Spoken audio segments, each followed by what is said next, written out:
रास्ता पलटि मरण जनता, प्रशासन चुप, राजनेता भी चुप। कुपारी ठारू आगरपड़ा रास्ता विपदपूर्ण, नेता कहउछंती चलीची डबल इंजिन सरकार, आ प्रशासन चुप बसी।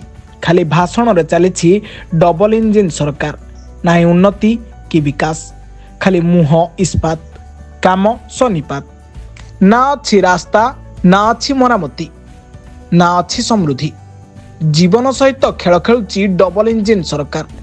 एपरि एक विपदपूर्ण रास्ता हेउची बालेश्वर जिला कुपारी आगरपड़ा रास्ता। दुईटी जिला को संजोग करुवा एही रास्ता एबे मरण जनता पलटिछि।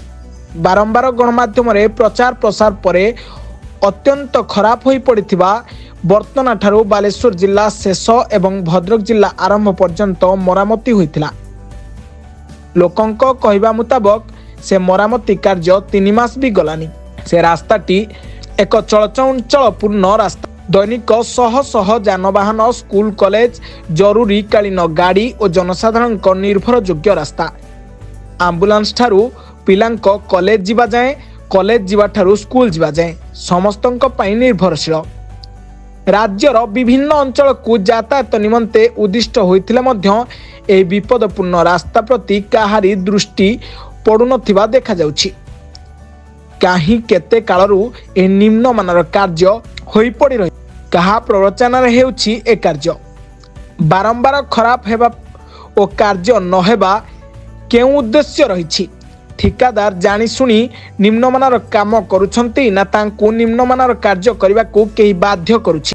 जहा भी हेउ जनसाधारण एथिप्रति प्रश्न करिछंती। डबल इंजिन सरकार कहा पाई, काहाकू उपकार ए डबल इंजिन सरकार।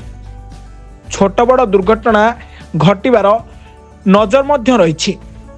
वर्तमान रास्तार घाटर परिस्थिति जहाँ स्थाने स्थाने सृष्टि होइछि विपदपूर्ण खाल खमारे पड़ी केते जे धन जीवन हानि हेलानी, किंतु काहारी नजर पड़ुनी रास्ता उपरे।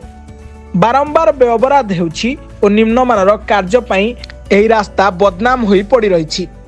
ए निम्नमानर कार्य पई दायी किए, सरकार ना ठिकादार? ठिकादार ना सरकार? निजर काम गोपन रखी गणमाध्यम प्रतिनिधि सम्मुखरे प्रकाश करिसंती बहु जनसाधारण। बालेश्वरु स्वतंत्र प्रतिनिधि देवाशीष दासंक रिपोर्ट, ब्लैकेट न्यूज ओडिया।